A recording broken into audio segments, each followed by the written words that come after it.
الحمد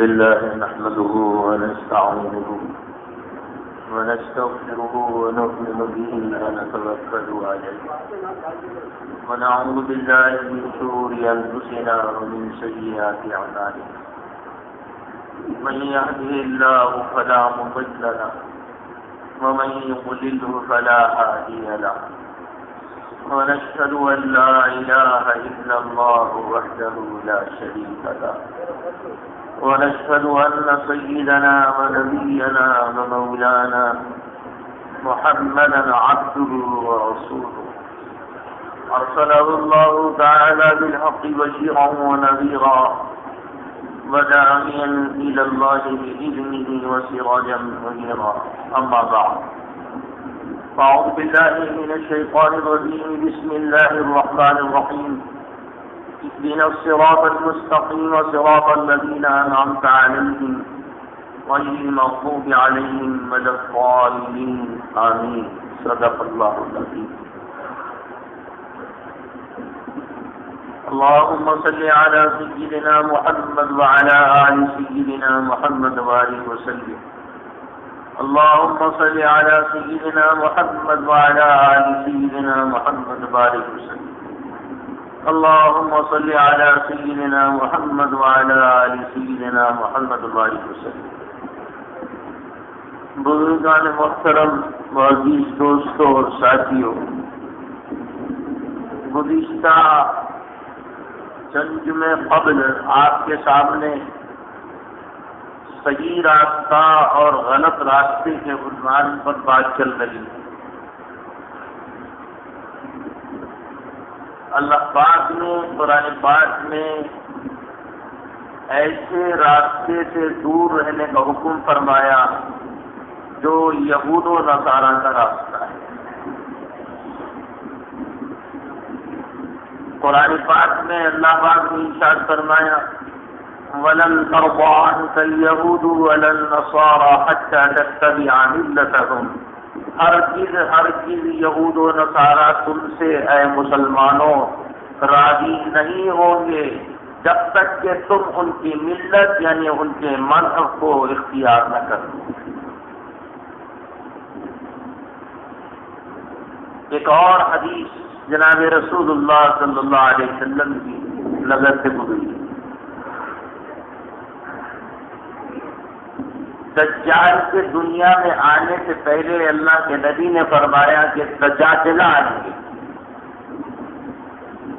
سب سے بڑا فتنہ دنیا کا دجال کا فتنہ ہے، اس سے بڑا کوئی فتنہ نہیں، ہر نبی نے بنا ہوا۔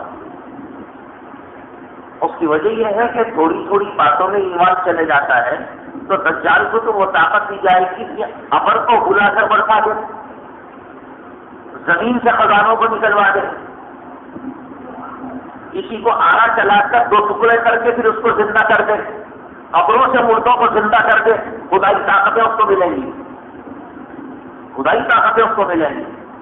اتنا بڑا فتنہ ہوگا دنیا کا۔ جناب رسول اللہ صلی اللہ علیہ وسلم نے بھی پناہ مانگی، ہر نبی نے دنیا کے اندر پناہ مانگی کہ ایسا دجال کے فتنے سے حفاظت کرو۔ یہی وجہ ہے کہ جناب رسول اللہ صلی اللہ علیہ وسلم نے امت کی خیر پائی اور امت کو اس فتنے سے آگاہ کرنے کے لیے فرمایا کہ جمعے کے دن تم سورہ کہف پڑھو کہ دجال کے فتنے سے محفوظ رہو۔ لیکن یہ دجال کا وہ فتنہ جو قیامت کے قریب آئے گا، اس فتنے کے آنے سے پہلے اللہ کے نبی علیہ الصلوۃ والسلام نے فرمایا دجال کے آنے کی زمین میں راہ ہموار کی جائے، اس کو کہتے ہیں دجاجلہ، یعنی دجاجلہ جو فتنے آنا شروع ہو جائیں گے، دین کے نقشے میں بھی آئیں گے اور دین سے ہٹ کے بھی آئیں گے۔ ابھی ایک عالم دین مصر گئے تھے جماعت میں، حضرت مولانا مفتی ابو بکر صاحب کامرٹی کے رہنے والے، ان سے ہماری گفتگو ہوئی ایک 2 مہینہ پہلے۔ مصر کے دورے سے وہاں کے حالات سنا رہے تھے، بڑی عجیب و غریب صورت حال انہوں نے بیان فرمائی۔ انہوں نے فرمایا کہ اس وقت پوری دنیا میں، اور مصر کو میں اپنے آنکھوں سے دیکھ کر آ رہا ہوں، جامع ازہر کے اندر جہاں پر 70,000 لڑکے اور لڑکیاں پڑھتے ہیں، کئی لاکھ ہوں گے وہ، ہو سکتا ہے جس میں دینیات کی تعلیم ہوتی ہے، دنیا کا سب سے پرانا مدرسہ، لیکن اس کے اندر، اس یونیورسٹی کے اندر جو کسی زمانے کا مدرسہ تھا آج یونیورسٹی بن گئی، اس کے اندر پوری ماہی کی تحقیق، پوری ماہی کی تحقیق، یعنی کبھی ہم تصور نہیں کر سکتے تھے کہ ہمارے اتنے بڑے بڑے مذہبی کے مدارس کے اندر یورپی تہذیب آئی تھی۔ اور فرمایا کہ اس تیزی سے کتنا پھیلا ہے کہ صاحب قرآن اور حدیث کو بغیر استاد کے غیرت کر دو، دنیا کا اس سے بڑا فتنہ کبھی نہیں آیا، اس سے بڑا فتنہ دنیا میں کبھی نہیں آیا کہ آدمی مطلب یہ کہ استاد کی ضرورت محسوس نہ کرے، اپنے دماغ سے قرآن سمجھنے کی کوشش کرے اور اپنے دماغ سے حدیث کو سمجھنے کی کوشش کرے۔ اتنا بڑا فتنہ یہودیوں نے جاری کیا ہے، اللہ ہر ایک کی حفاظت فرمائے۔ اور اس وقت میں یوپی سے آ رہا ہوں، دہلی سے، دیوبند سے، دیوبند کے اندر جو اجلاس تھا رات سے مدارس کے اندر، 2,500 مدارس کے علماء کو بلا کر، دارالعلوم میں تقریباً 10,000 علماء کے مجمع کو بلا کر، ایک آج کے وقت کا اہم تقاضا ہے اس فتنوں کو ختم کرنا۔ سارے دینی مدارس سے محنت ہو رہی اس کے اوپر، اور کسی فتنے پہ ایسی توجہ مت دو۔ اس وقت سب سے زہریلا فتنہ امت کے نوجوانوں کی یہ ہے کہ آپ قرآن کو خود سمجھو، حدیث کو خود سمجھو۔ حالانکہ یہ ناممکن بات ہے کہ آدمی خود سے قرآن سمجھے اور خود سے حدیث سمجھے، ایک حدیث بغیر استاد کے نہیں سمجھ سکتا، قرآن بغیر استاد کے نہیں سمجھ سکتا۔ اس کا بڑا فتنہ دنیا سے لے جانا، یہ یہودیوں کا سوچا سمجھا ایک منصوبہ ہے جو عالمی طور پر انہوں نے اس مسئلے کو اٹھایا ہے۔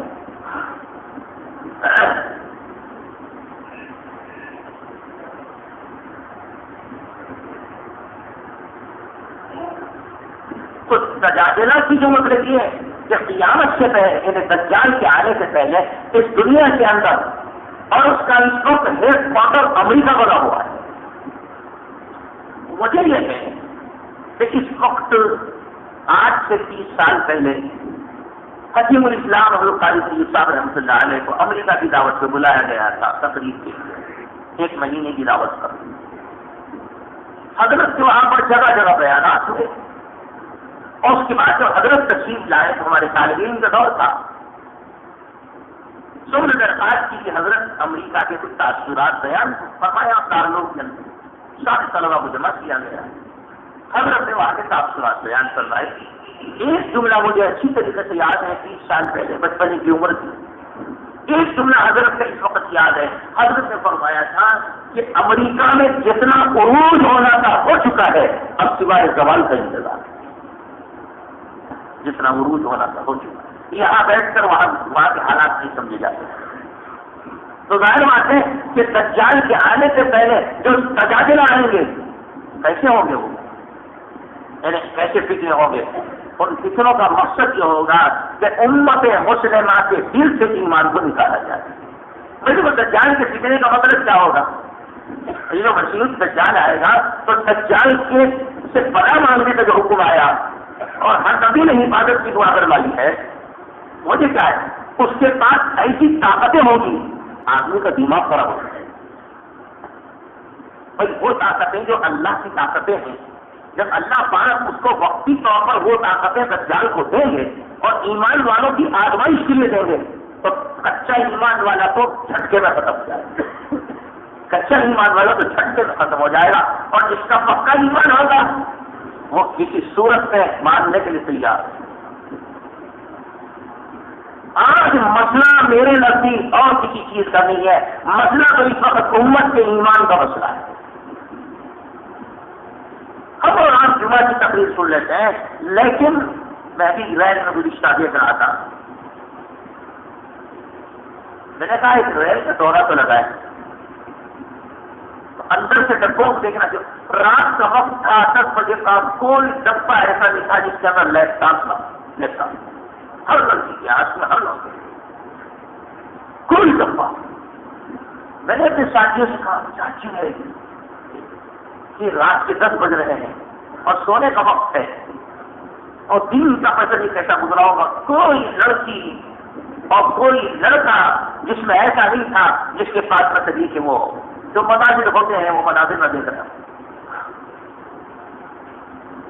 کیوں؟ اس لیے کہ جو جدید حالات ہیں، آدمی اگر صحیح مزاج کا ہوگا تو استفادہ کرے گا اس سے، لیکن 99% غلط فائدہ ہوتا ہے۔ بھائی موبائل تو اچھی چیز ہے نا کام کی، لیکن اگر اس کا استعمال غلط ہوا تو سب سے بڑا خطرہ بن گیا، سب سے بڑا خطرہ بن گیا۔ انٹرنیٹ تو ایک الگ چیز تھوڑی ہے، یعنی مسلمانوں کو اس سے استفادہ کرنا چاہیے، لیکن صحیح استفادہ کرنا چاہیے، غلط تھوڑی کرنا چاہیے۔ ساری لائبریریاں اس کے اندر موجود ہے، سارا علم اس کے اندر موجود ہے، سارا حدیث کا ذخیرہ اس کے اندر موجود ہے، سارے تاریخ کا ذخیرہ اس کے اندر موجود ہے، ساری معلومات اس کے اندر موجود ہے۔ اور بنانے والے فیس بک نے بھی تو مطلب اس وجہ سے بنایا تھا کہ ساری دنیا اس فیس بک کے ترقی کے دور کے اندر استفادہ حاصل کرے۔ پورا تجارتی نظام، پورا معاشی نظام، پورا اقتصادی نظام آج اس کے اوپر موجود ہے۔ فائدہ اٹھانے والے فائدہ اٹھاتے ہیں، لیکن وہ طبقہ جو لڑکے اور لڑکیوں کا ہے، اور وہ طبقہ جس کے مزاج میں شیطانیت ہے، جس کے مزاج میں شر ہے، جس کے مزاج کے اندر شہوانیت ہے، ظاہر بات ہے کہ وہ لوگ تو اس سے برباد تباہ اتنے تباہ ہو رہے ہیں کہ ہم تو آپ کو اس منبر سے بیٹھ کر ان واقعات کو بھی نہیں سنا سکتے، حالات کو بھی نہیں۔ ابھی حیدرآباد کے اندر گزشتہ مہینے میں حیدرآباد کے بڑے بڑے علماء کرام کا ایک اجلاس بلایا گیا، 3 پوسٹ کی مسجد جہاں مولانا عبید الرحمان صاحب خطیب، وہاں پر ایک اجلاس بلایا گیا جس میں سارے بڑے بڑے علماء بھی بلایا گیا، اس میں باہر ریاستی علماء کو بلایا گیا۔ تو وہاں جتنے علماء تھے ان کے تاثرات کرتے ہیں، وہاں جتنے علماء تھے انہوں نے مطلب یہ کہ حالات کے اوپر ایسے خدشات کا اظہار کیا ہے۔ ان کی جو تحریر میں نے پڑھی ہے رسالے میں، ان کے مضمون جو میں نے پڑھے ہیں، تو میرے تھوڑی دیر کے لیے تو دماغ ہی خراب کہ کس تیزی سے امت کے نوجوان اور کس تیزی سے امت کا یہ طبقہ اس رخ پہ جا رہا ہے جس رخ پہ یہود و نصارہ لانا چاہتے ہیں۔ پوری تہذیب ختم ہو گئی ہے، پورا معاشرہ ختم ہو گیا تھا، گھر کا پورا نظام درم پر ہے، فیملی سسٹم کا درم پر ہے پورا نظام۔ کوئی بچہ کوئی بچی گھر کے سربراہ کے ہاتھ میں نہیں ہے، کوئی قبضہ نہیں۔ ایک لڑکی جس کی عمر 14 سال لڑکی کی عمر ہے، ان عالم صاحب نے کہا، پر میں نے دیکھا کہ 50 سال کا ایک غیر مسلم آدمی رہنے والا آگرہ کا، اور وہ رہنے کے وہاں پر انہوں نے اس کو پکڑ لیا اور پوچھ گچھ کی، تو حالات بالکل خراب قسم کے حالات جو سنانے کے قابل نہیں۔ تو مطلب ہے کہ یہ ساری دنیا کے اندر یہ جو مناظر ہے، ابھی ایک بہت بڑے عالم ہے، وہ فلسطین کا دورہ کر کے آئے ہیں، وہ بھی تھے اس مجلس کے اندر حیدرآباد میں۔ انہوں نے مجھ سے یہ کہا کہ یہ رونا یہاں کا رونا نہیں ہے، یہ تو رونا میں نے اپنے فلسطین میں اپنی آنکھوں سے دیکھ کر آیا ہے کہ پوری دنیا فلسطین کے لیے دعا کر رہی ہے، پوری دنیا بیت المقدس کے لیے دعا کر رہی ہے، لیکن میں نے دیکھا وہاں پر مسلمانوں کو خنزیر کو بیچتے، وہاں کے مسلمانوں کو بیت المقدس کے احترام میں نے خنزیر کو بیچتے میں دیکھا۔ میں نے وہاں کی لڑکیوں کو مطلب کہ کالج کی لڑکیوں کو یہودی لڑکوں کو شادی کرتے ہوئے دیکھا ہے۔ مسئلہ الگ ہی مسئلہ ہے، یہ تو کوئی ایک جگہ کا مسئلہ نہیں ہے۔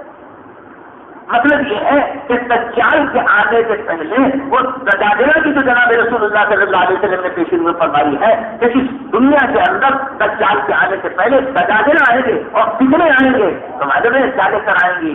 یہ ترقی لے کر آئیں گے، یہ تہذیب لے کر آئیں گے، یہ معاشیت لے کر آئیں گے۔ تو اس لیے کہ آج کا سارے نوجوانوں کے ذہن میں، سارے بڑوں کے ذہن میں، سارے لڑکیوں کے ذہن میں، سارے لوگوں کے ذہن کے اندر یہ ہے کہ صاف پیسہ پیسہ پیسہ پیسہ پیسہ، ایمان کا کوئی مسئلہ نہیں۔ آج تو جنگ کی بات کی ہے نا، اور زمانے میں جنگ نہیں، آج تو جنگ تیز ہو گئی ہے معاشیت کی بات۔ اور بات یہ، اور میں آپ کو کیا کہہ رہا ہوں، حالات چھوڑ کر میں آپ کو قرآن سمجھانا چاہتا ہوں۔ قرآن نے تو اس منظر کو ایسا کھینچا ہے، سورہ کہف کے اندر ایسا منظر کھینچا ہے، آپ اس کو جا کے اگر آپ کے پاس اردو کی تفسیر ہو تو ذرا اس کو پڑھ کے دیکھنا، معارف القرآن کے اندر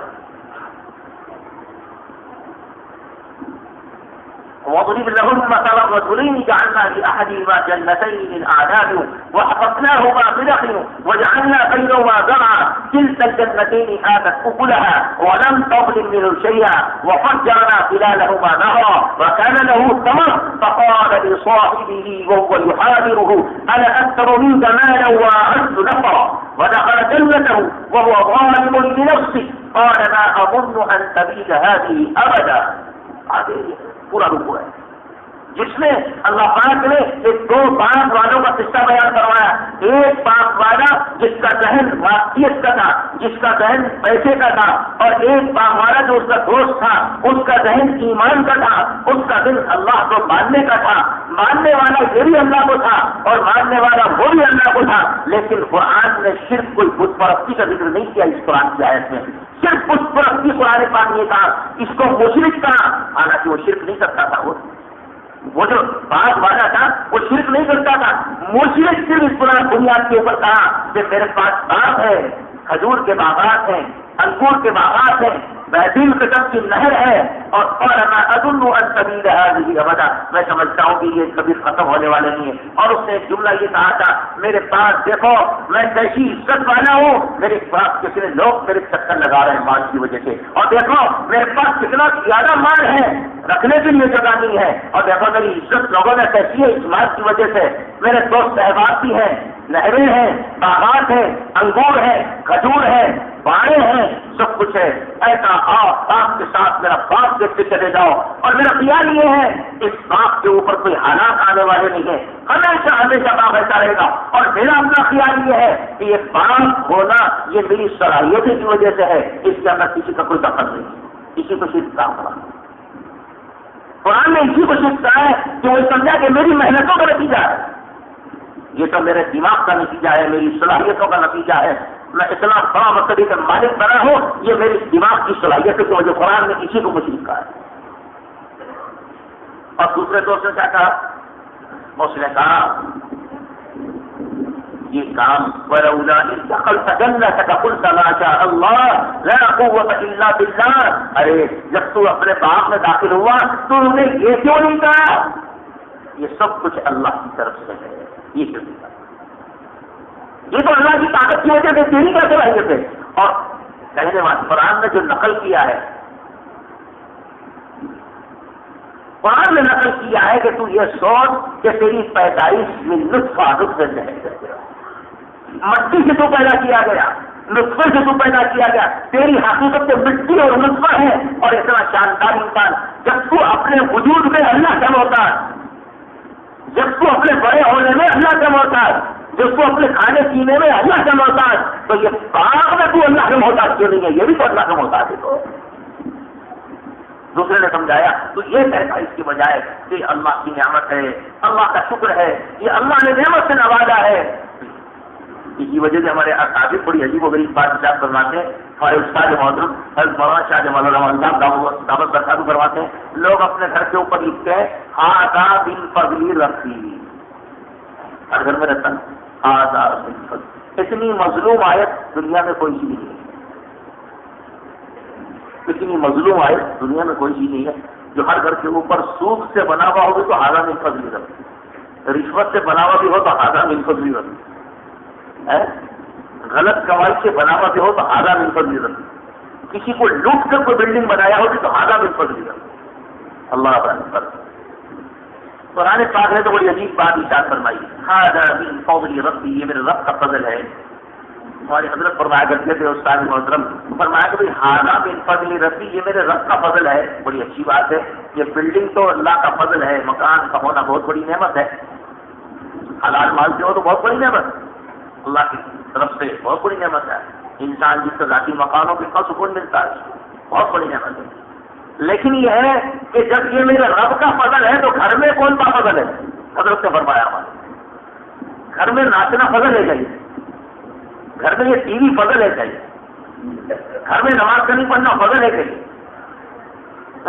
گھر میں ہر وہ کام جو اللہ کی نافرمانی کا ہے ہو رہا ہے, یہ کون سا فضل ہے؟ بھائی دیوار پہ تو اللہ کا فضل ہے, گھر کے اندر کون سا فضل ہے؟ یہ بڑی عجیب و غریب حالات ہے. تو اس وجہ سے کتنے پوری دنیا کے اندر پھیل چکے ہیں, اور سجادلہ کی جو بہن وہ ہے اسی وجہ جناب رسول اللہ صلی اللہ علیہ وسلم نے فرمایا کہ اگر دجال آئے تو کوئی مسلمان دجال کے پاس نہ جائے. یہ فرمایا دجال کے پاس نہ لے. کیوں؟ اس لیے کہ دجال کو اللہ پاک نے طاقت کی ہے ذہن کے بدل لے. آئے گا ایمان کی حالت میں، دجال سے ملنے کے بعد کافر ہو جائے گا. کیا کرے گا وہ اپنی باتوں سے اس کا ذہن بدل جائے گا. وہ اپنی طاقت ڈالے گا اور طاقت ڈالنے کے بعد اس کا ذہن پلٹ جائے گا. اللہ کے نبی نے ہمدردی کرتے ہوئے اس وقت ارشاد فرمایا آج سے 1400 برس پہلے کے دجال کے پاس پہنچا گیا. کون سی ہدایت اس کی جو جناب رسول اللہ صلی اللہ علیہ وسلم ارشاد فرمایا. اس وجہ سے میرے بھائی اصل مسئلہ ایمان کی حفاظت کا ہے. بات لکھ لو. اور بھائی بغیر ایمان کے دنیا سے کتنے لوگ رخصت ہو رہے ہیں. ابھی کل ایک علاقے میں لوگوں نے مجھے دعوت دی تھی کہ ہم نے اسکول قائم کیا. ہمارے مشورے تھے، انہوں نے انگلش میڈیم اسکول قائم کیا. ہم وہاں گئے تھے افتتاحی جلسے میں اور وہاں ایک نظام بھی بنایا اس کا.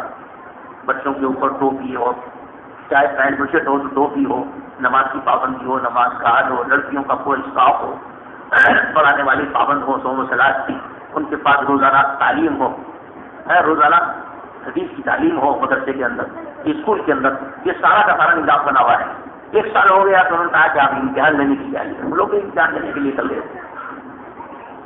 تو وہاں کے جو ذمہ دار عالم صاحب انہوں نے مجھ سے کہا کہ مول صاحب خون کے آنسو رونے کے علاوہ ہمارے پاس اور کوئی چیز باقی نہیں. خون کے آنسو رونے کے علاوہ ہمارے پاس کوئی چیز باقی نہیں ہے. امت کا اتنا برا حال ہے، اتنا برا حال ہے کہ ہمارے گھرانوں سے نکل کے آنے والے بچوں کو کلمہ یاد نہیں. 1 سال میں کلمہ یاد دلایا ہے. یعنی مسلمان گھرانوں کے بچے جب ہمارے اسکول میں آئے اور ہم نے دینیات کا نظام بنایا اور ہم نے مطلب یہ کہ اسکول کے جو خواتین ہیں ان کو سمجھایا کہ اس قسم کی تعلیم تو یہاں پر کہنے لگے کہ ہم نے ہر بچے کے زبان سے کلمہ کا کلمہ، اللہ کا کوئی کچھ بھی مسئلہ. کہنے لگے جب ہم اپنا بڑی تجربہ یہ ہے کہ ہمارے مذہبی کی اسکول کا جس کی بنیاد دین پر قائم کی گئی ہے یہ حال ہے تو امت کے یہ طلبا طالبات کا کیا حال ہے. اللہ جانے اللہ حاضر ہے. کیوں؟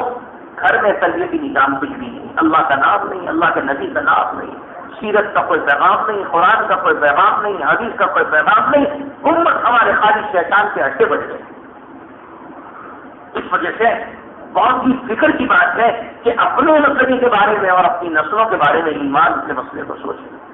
اور ظاہر بات ہے کہ قرآن پاک میں آج کے پاس معلوم ہوتا ہے کہ ایمان جس کے پاس آئے گا اللہ کی طرف سے آزمائشیں آئیں گی. ان آزمائش پر اللہ کے حکموں پر جمنا اور اپنے ایمان کے پر جمنا. ملک شام کے اندر کتنا بڑا مطلب یہ فقط مسائل بنے ہوئے ہیں سنیوں کے لیے. کتنے مسائل بنے ہوئے ہیں، ان کو کیسی کیسی اذیتیں بھی جاری ہیں. اللہ جزائے خیر دے، اللہ جزائے خیر دے. لیکن اتنا طبقہ اس میں ایسی لڑکیاں اور ایسے لڑکے جن کے اوپر حالات آ رہے ہیں ایمان کے ہتھے کے لیے تیار، کچھ بھی ہو جائے ایمان کے ہتھے کے لیے تیار. جو طبقہ ایمان پہ محنت کیا ہوا ہے اور جن کے دل کے اندر ایمان مضبوطی سے قائم ہے، کتنے بھی حالات دنیا سے آ جائے آنے سے کان کو اچھے دل منظور ہے لیکن ایمان کا سودا کرنے کے لیے تیار. یہی وجہ کہ قرآن پاک میں اللہ پاک نے ایک روایت بڑی تفسیروں کے اندر بڑی لمبی چوڑی روایت ہے جس میں جناب رسول اللہ صلی اللہ علیہ وسلم نے لمبا چوڑا قصہ بیان کیا تھا جس کے قرآن کی آیتیں بھی نازل ہوئی تھی، جس میں سلمان فارسی غالباً اس کے راوی ہیں کہ ایک بادشاہ نے اپنے اس زمانے کے وہ جادوگر تھے، یہ کہا تھا جادوگر نے کہا تھا کہ میں دنیا سے رخصت ہونے والا ہوں، کسی کو بھیج دو میں جادو سکھا دیتا ہوں. بادشاہ نے ایک صحیح لڑکے کو بھیجا دیا. لڑکا گیا تو لڑکا بہت ذہین تھا، راستے میں اس کو ایک راہب مل گیا. اس کو راہب کی باتیں اچھی آنے لگی کیونکہ اللہ والے تو وہی راہب ہوتے تھے عیسیٰ علیہ السلام کے زمانے، اچھی معلوم ہونے لگی. کشمکش میں ہو گیا. ادھر جاتا تو جادوگر کی جوتے کھاتا کہ دیر سے کیوں آیا، ادھر آتا تو بادشاہ کی جوتے کھاتا کہ دیر سے کیوں آیا.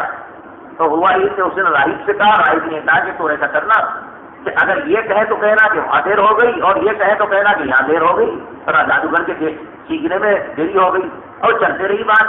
ایک مرتبہ اس کے پیش آیا، آزمائش سے اس بات کی کرنی چاہیے کہ راہب حق پر ہے یا جادوگر حق پر ہے. میں تو کشمکش میں ہوں.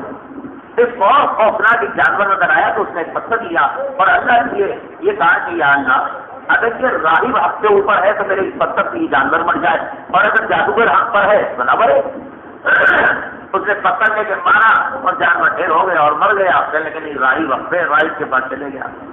راہب نے اس کو مسئلے کے سکھایا کہ جو کچھ ہوتا ہے اللہ کی ذات سے ہوتا ہے، جو کچھ ہوتا ہے اللہ کی ذات سے ہوتا ہے۔ تھوڑے دن کے اندر وہ بچہ اتنا ماہر ہو گیا کہ بینا پہ ہاتھ رکھے تو بینا چلی، گھوڑی پہ ہاتھ رکھے تو گھوڑا چلی گئی، برس پہ ہاتھ رکھے تو برس گئی، لوگ لائن لگنا شروع ہوگی۔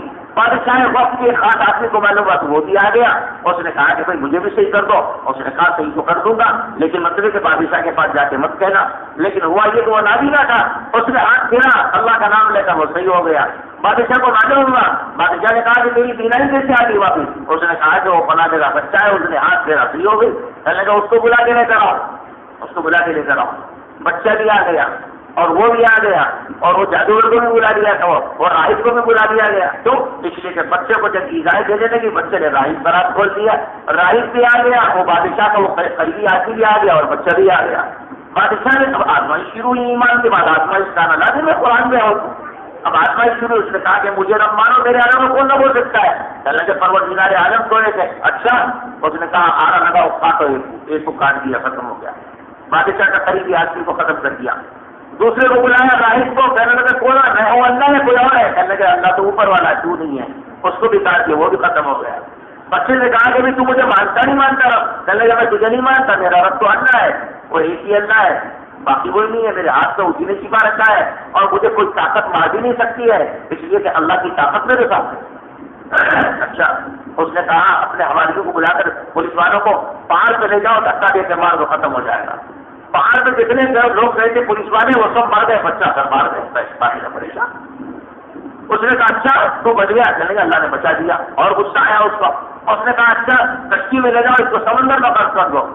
اور وہ کشتی میں لے گئے، اس کے فوجی لوگ سمندر میں پوری کی پوری کشتی غرق ہو گئی، بچہ سیدھا دربار کے اندر۔ بادشاہ پھر حیران، بادشاہ نے بچے نے کہا کہ تم مجھے ختم کرنا چاہ رہا ہے تو اس کی ترتیب میں بتاتا ہوں، کوئی اور نہیں بتا سکتا۔ وہ کیا کہنے لگے کہ کھجور کا جو درخت ہے مجھے سولی پہ دے دے، اور میرے سرکش کے اندر جو تیر ہے تیر کو لگا اور تیر کو یہ کہے بسم اللہ رب الغلام، بسم اللہ رب الغلام، اللہ کے نام سے، یہ بچے کے رب کے نام سے میں اس کو مانتا ہوں۔ بادشاہ نے اٹھان کیا، تیر لگا کر پٹی کے اندر بچہ مر گیا، لیکن شرط اس کی یہ تھی کہ مجھے جھاڑ پہ لٹکانا، پورے شہر کے لوگوں کو جمع کرنا۔ تو بھی شہر بچہ تھا، پورے شہر کو بلانا پڑا، پورا شہر جمع ہو گیا دربار کے اندر اور اس کو لٹکا دیا گیا۔ بسم اللہ رب الغلام کا مارا، سب گھر پٹی میں لگی، مر گئے۔ جتنا کہنا تھا سارے شہر کے لوگ تو سمجھ گئے کہ یہ بچہ اللہ کے ایک ہونے کی دعوت دے کر گیا ہے، مرتے مرتے سارے لوگ مسلمان ہو گئے، سارے لوگ مسلمان ہوں گے۔ بادشاہ کو اور غصہ آیا، بادشاہ نے کیا کیا، پوری اطراف میں شہر کے خندقوں کو کھدوایا، اور خندقوں کو کھدوانے کے بعد اس کے اندر شہر کے جتنے لوگ ایمان لاتے تھے اس کے اندر مطلب یہ کہ ڈالتا تھا اور ہاتھ بھر دیتا تھا، ڈالتا تھا اور ہاتھ بھر دیتا تھا، جس کو قرآن نے کہا وَالسَّمَاءِ ذَاتِ الْبُرُوجِ وَالْيَوْمِ الْمَوْعُودِ وَشَاهِدٍ وَمَشْهُودٍ قُتِلَ أَصْحَابُ الْأُخْدُودِ النَّارِ ذَاتِ الْوَقُودِ إِذْ هُمْ عَلَيْهَا قُعُودٌ وَهُمْ عَلَىٰ مَا يَفْعَلُونَ بِالْمُؤْمِنِينَ شُهُودٌ۔ قرآن پاک کی آیت ہے اس کے بارے میں قرآن پاک ایک مفسرین نے لکھا ہے کہ ایک دن میں بادشاہ نے 20,000 مسلمانوں کو خندقوں کے اندر ختم کیا ہے، لیکن جان کا دینا تو انہوں نے منظور کیا ہے، ایمان کا دینا انہوں نے منظور نہیں کیا۔ اس کا نام ہے ایمان۔ مسلمانوں، دنیا میں چھٹائی کا انتظام ہو رہا ہے، صاف کھل کے بتا رہا ہوں، میری آنکھیں دیکھ رہی ہیں اور آپ سے پڑھ رہے ہوں گے میڈیا کے ذریعے سے، آج پوری دنیا میں صفائی کا انتظام اور چھٹائی کا انتظام ہے۔ ایمان والے جلیں گے اور کچے ایمان والوں کو اللہ برباد کر دیں گے، نہیں رکھیں گے دنیا جب تو اس لیے کہ اللہ تعالیٰ کا ایک نظام چلا ہوا ہے اس دنیا کے اندر، پکا ایمان والا سچائی کے آنے سے پہلے تجادلہ سے مقابلہ کرے گا، فتنوں سے مقابلہ کرے گا۔ جو پکا ایمان والے ہوگا اس کے اوپر کوئی فتنہ اثر نہیں کرے گا، ورنہ چٹکیوں میں لوگ ایمان چھوڑنا شروع کر دیں گے، سویرا بات کو دیکھیں گے تو ایمان ختم ہو جائے گا، کسی غیب کی باتیں بتا دے گا تو ایمان ختم ہو جائے گا۔ پتہ نہیں کتنے حالات اس وقت شروع ہو گئے امریکہ کے اندر آج دجال کے آنے سے پہلے آج ایسا ہو گیا کہ لوگ مطلب یہ کہ کسی آدمی کے پاس امریکہ کے کالجوں میں اور یونیورسٹیوں میں ایسا فن سکھایا جا رہا ہے جو میرے سے یار آپ لوگ جانتے ہیں کہ ایک لیکچرر بلاتا ہے اور بلانے کے بعد ایک مسلمان بچے کو کھڑا کرتا ہے اور کھڑا کرنے کے بعد تھوڑی دیر بات کرتا ہے اور بات کرنے کے بعد اس کا ذہن ایمان سے کھل جاتا ہے. یہ طاقت شروع ہوگی دنیا کے اندر ایمان کرتا نہیں. ایسے وقت کے اندر اپنے ایمان کی حفاظت کے لیے کیا سودا ہے اور ایسے وقت میں اپنے گھر میں بچے اور بچیوں کی ایمانی کرنے کے لیے کیا انتظام کر رکھا ہے. میں یہی توجہ دلانا چاہتا ہوں. سب سے پہلے جناب رسول اور صحابہ کرام کا بھی مطلب یہ تھا آپ تعلق ایمان ثم تعلق قرآن. صحابہ کی زندگی اٹھا کر کے تعلق ایمان ثم تعلق قرآن. پہلے ایمان سیکھا اس کے بعد قرآن سیکھا. اس لیے کہ ایمان نہیں تو قرآن کیا بن جائے گا. ایمان نہیں تو قرآن کون سیکھے گا. اس وجہ سے پہلے ایمان کا مسئلہ ہے. اپنے بچوں کی اپنے بچیوں کی اپنے گھر والوں کی ایمان کا انتظام کریے. اللہ تعالیٰ سے دعا کروائیے اے اللہ اس سے پہلے کہ دنیا کی سچائی کا انتظام ہو رہا ہو ہم سچائی کے اندر آ جائے. اللہ ایمان کے ساتھ ہماری رخصتی ہو اور ایمان کے ساتھ ثابت قدم کے ساتھ ہمارے فاطمہ سب کا ایمان پر ہو. کوئی بھی دجالوں کے فتنوں کے اندر اور دجاجلہ کے فتنوں کے اندر اللہ ہر مسلمان کی حفاظت فرمائے.